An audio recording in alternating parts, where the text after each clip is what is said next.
Dear students, ഇന്ന് നമ്മൾ discuss ചെയ്യാൻ പോകുന്നത് 10th CBSE മാത്സിന്റെ മൂന്നാമത്തെ ചാപ്റ്ററായ pair of linear equations in 2 variables. Okay, തുടങ്ങാം. അപ്പൊ ദേ എല്ലാരും നോക്കിയേ, 2x+5 എന്ന് ഞാൻ എഴുതുന്നു. ഇത് എവിടെങ്കിലും കണ്ടിട്ടുണ്ടോ? ഉണ്ടല്ലേ, നമ്മൾ സെക്കൻഡ് ചാപ്റ്ററായ പോളിനോമിയലിൽ പഠിച്ചായിരുന്നു. ഇതെന്താണ്? ഒരു പോളിനോമിയൽ ആണ് അല്ലെ? എങ്ങനെയുള്ള പോളിനോമിയലാണ്? എങ്ങനെയാ നമ്മൾ കണ്ടുപിടിക്കുന്നത്? ഇവിടുത്തെ വേരിയബിൾ ഏതാണ്? ദേ ഈ എക്സ് എന്ന് പറയുന്നതാണ് അല്ലേ വേരിയബിൾ എന്ന് പറഞ്ഞത്. ഇനി ഈ വേരിയബിളിന്റെ എന്ത് നോക്കണം? പവർ നോക്കണം അല്ലെ? ഈ മുകളിലുള്ളത് എക്സിന്റെ മുകളിൽ എഴുതിയിരിക്കുന്നത് എന്താണ്? ഇവിടെ ഒന്നുമില്ല അല്ലേ? അപ്പൊ നമ്മൾ 1 ആയിട്ട് കൺസിഡർ ചെയ്യും അല്ലെ? അപ്പൊ എക്സിന്റെ പവർ 1 കിട്ടി. അതാണ് നമ്മൾ ഡിഗ്രി എന്ന് പറയുന്നത് അല്ലെ? അപ്പൊ ഡിഗ്രി 1 ആയിട്ടുള്ള പോളിനോമിയലിനെ നമുക്ക് എന്ത് പറയും? ലീനിയർ പോളിനോമിയൽ എന്ന് പറയും. കഴിഞ്ഞ ചാപ്റ്ററിൽ പഠിച്ചതാണ്, ഒന്ന് ഓർമ്മപ്പെടുത്താൻ വേണ്ടി പറഞ്ഞു എന്നുള്ളതേ ഉള്ളൂ. ഓക്കെ, ലീനിയർ പോളിനോമിയൽ എന്ന് പറയും. നമ്മുടെ ചാപ്റ്ററിന്റെ പേരെന്താ? Linear equations in 2 variable. അപ്പൊ നമുക്ക് ലീനിയർ ഇക്വേഷൻ എന്താണെന്ന് അറിയണം അല്ലേ? ഒന്നുമില്ല, ഈ പോളിനോമിയലിന്റെ റൈറ്റ് സൈഡിൽ ഒരു വാല്യൂ ഇട്ട് കൊടുക്കുന്നു. ഇപ്പൊ ഇതെന്തായി? ഒരു ഇക്വേഷനായി അല്ലെ? ഇനി ഇക്വേഷനായി കഴിഞ്ഞു കഴിഞ്ഞാൽ ഇത് ലീനിയർ ആണോ ഇല്ലയോ എന്ന് നമുക്കൊന്ന് അറിയണം അല്ലെ? അപ്പൊ ഇതുപോലെ തന്നെ സെയിം വേരിയബിൾ എത്രയാണ്? വേരിയബിൾ ആണ് എക്സ്. ഇനി അവിടുത്തെ ഡിഗ്രി എത്രയാണ്? 1 ആണ്. അതുകൊണ്ട് നമ്മൾ എന്ത് പറയുന്നു? ലീനിയർ ഇക്വേഷൻസ് എന്ന് പറയുന്നു. ഡൗട്ട് ഒന്നുമില്ലല്ലോ, എളുപ്പമാണ്. ഇനി ഇവിടെ എത്ര വേരിയബിൾ ഉണ്ട്? ഒരു വേരിയബിളേ ഉള്ളൂ അല്ലേ? അപ്പൊ നമുക്ക് എന്ത് പറയാം? Linear equations in 1 variable. ഇനി നമുക്ക് നമ്മുടെ ഹെഡിങ് നോക്കിയേ, 2 വേരിയബിൾസാ അല്ലേ? അപ്പൊ 2 വേരിയബിൾ വേണം. ഇവിടെ നമുക്ക് ഒരു വേരിയബിളേ ഉള്ളൂ. അതിനെന്ത്? ദേ നോക്കിയേ, 2x+5y = 10. ഇവിടെ എത്ര വേരിയബിൾ ഉണ്ട്? എക്സും വൈയും 2 വേരിയബിൾ ഉണ്ട് അല്ലെ? ഇനി ഇവിടെ തന്നിരിക്കുന്ന ഈ 2 വേരിയബിളിന്റെയും പവർ എത്രയാണ്? 1 ആണ്. അപ്പൊ നമുക്ക് ഈ ഇക്വേഷനെ എന്ത് പറയാം? Linear equation in 2 variable. അപ്പൊ നോക്കിക്കോ, വേരിയബിൾസ് ഏതൊക്കെയാണ്? എക്സും വൈയും. ഡിഗ്രി എത്ര വരും? 1 വരും. അപ്പൊ നമുക്ക് എന്ത് പറയാം? ഈ ഇക്വേഷനെ ലീനിയർ ഇക്വേഷൻ ഇൻ 2 വേരിയബിൾ.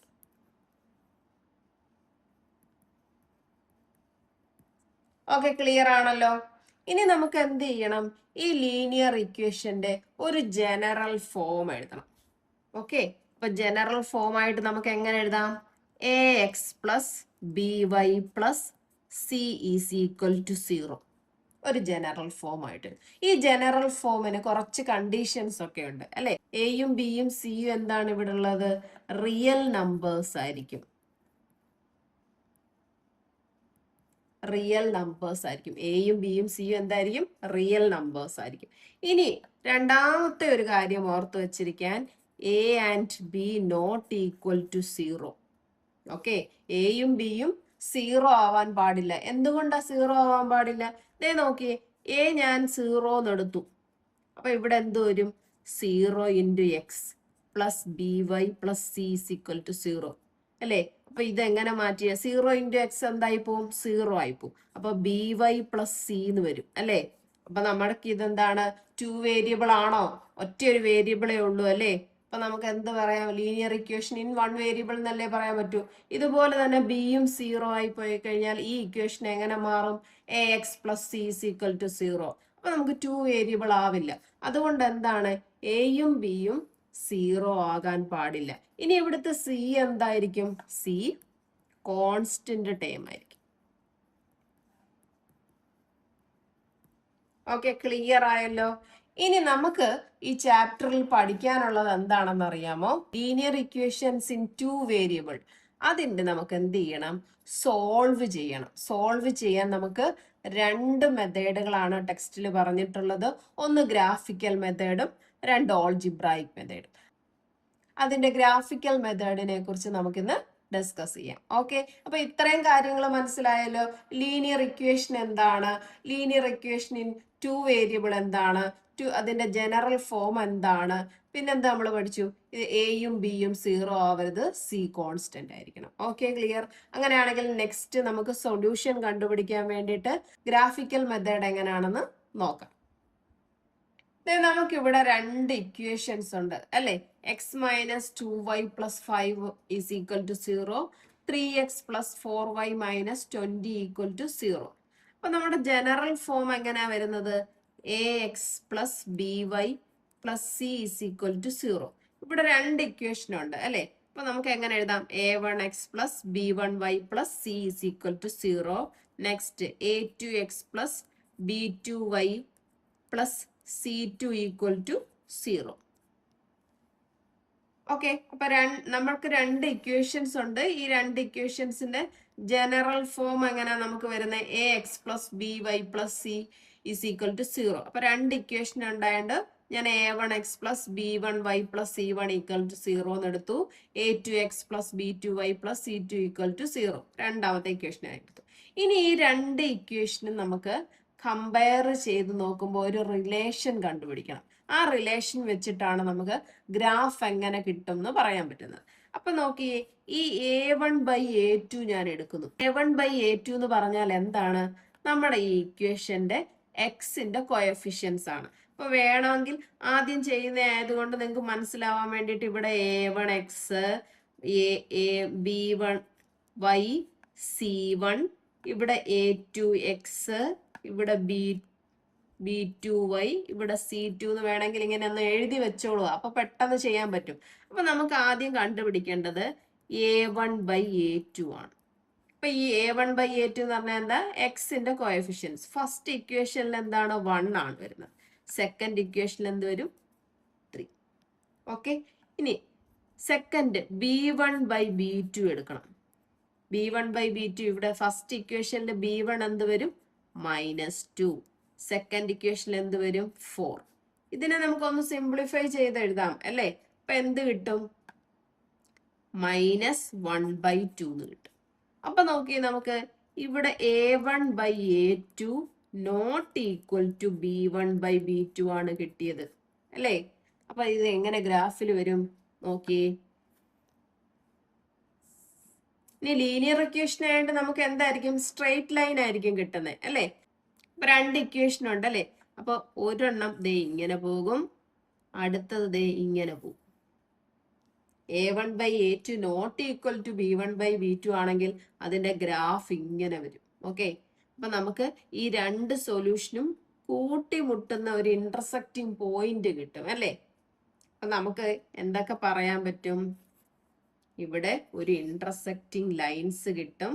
പിന്നെന്താ, ഒരു സൊല്യൂഷൻ മാത്രമേ കാണൂ അല്ലെ. ഈ കൂട്ടിമുട്ടുന്നിടത്ത് ഒരു സൊല്യൂഷൻ മാത്രമേ കാണത്തുള്ളൂ. സൊല്യൂഷൻ ഉണ്ടെങ്കിൽ നമുക്ക് അവിടെ എന്ത് പറയാം, കൺസിസ്റ്റന്റ് ആണെന്ന് പറയാം. ഓക്കെ, അപ്പൊ എന്താണ് പറയാൻ കിട്ടുന്നത്, ഇന്റർസെക്റ്റിംഗ് ലൈൻസ് ആയിരിക്കും ഗ്രാഫ് കിട്ടുന്നത്. രണ്ട്, എന്താണ്, ഒരു സൊല്യൂഷൻ, വൺ സൊല്യൂഷൻ മാത്രമേ കാണത്തുള്ളൂ. അതായത് യുണീക്ക് സൊല്യൂഷൻ ആയിരിക്കും.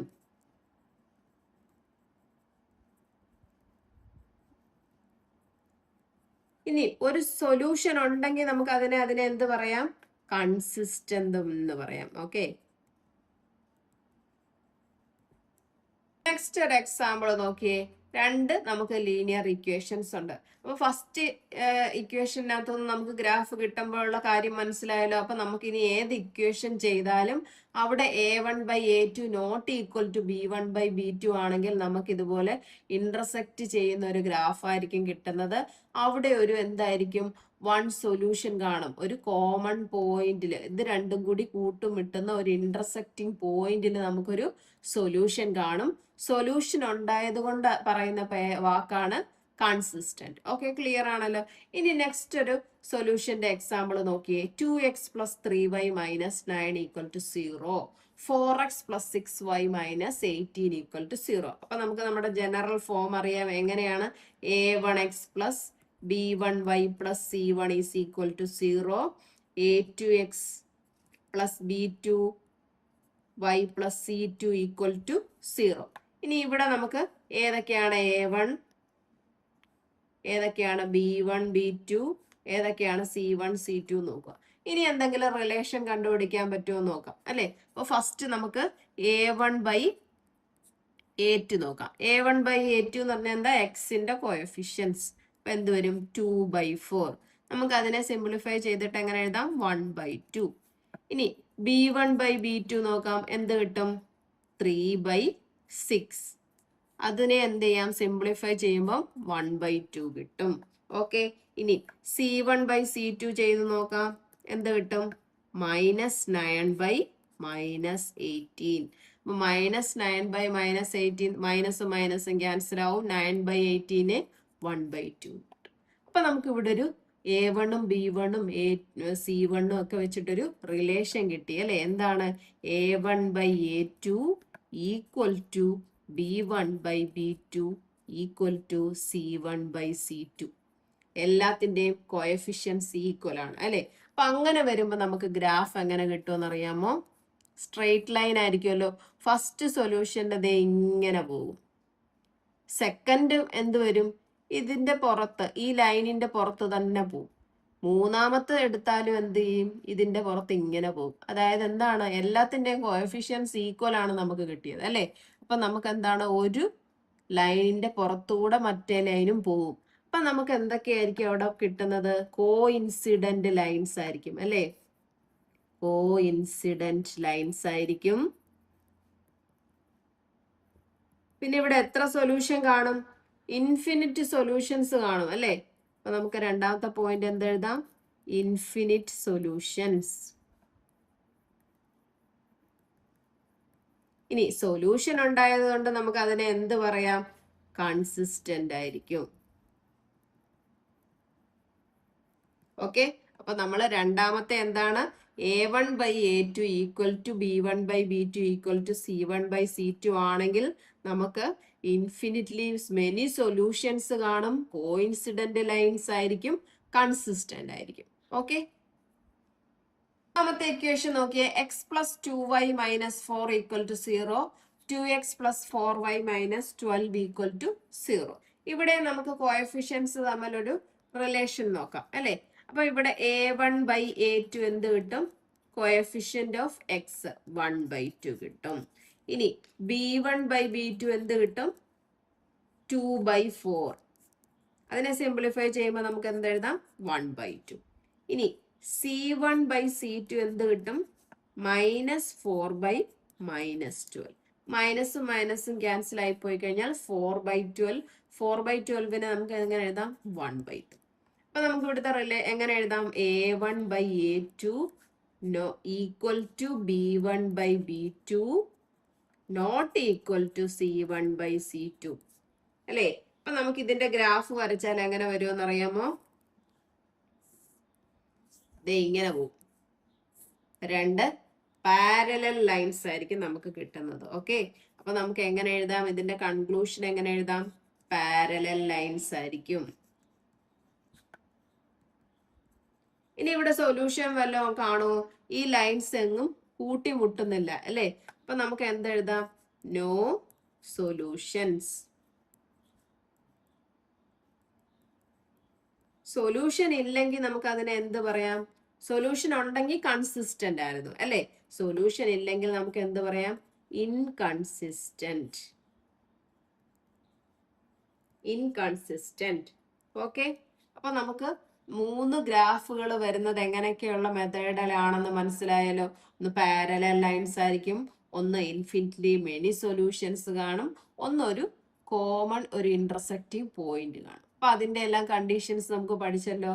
അപ്പൊ അത് നമുക്കൊന്ന് കൺക്ലൂഷൻ ആക്കി പഠിച്ച് ഒറ്റ ഒരു ഇതിൽ ഒരു ടേബിൾ വരച്ച് നിങ്ങൾ പഠിക്കണം. അപ്പൊ അതെന്താണെന്ന് ഞാനൊന്ന് കാണിക്കാം.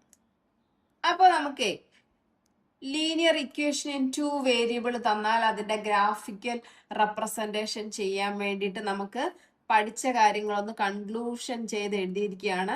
ഇതെല്ലാവരും ബൈഹാർട്ട് ചെയ്ത് പഠിക്കുക. ഒരു നോട്ട്ബുക്കിൽ ഇത് എഴുതി വെച്ചിട്ട് ഇത് പഠിക്കാം. കാരണം നമുക്ക് ഇനി ഇക്വേഷൻ വരുമ്പം പെട്ടെന്ന് എഴുതാം. അതായത് നമുക്ക് ഫസ്റ്റ് കണ്ടീഷൻ എന്തായിരിക്കും? A1 by A2 not equal to B1/B2 ആണെങ്കിൽ നമുക്ക് അവിടെ കിട്ടുന്ന ഗ്രാഫ് കണ്ടോ എങ്ങനെയാണെന്ന്? ഇന്റർസെക്റ്റിംഗ് ലൈൻസ് ആയിരിക്കും.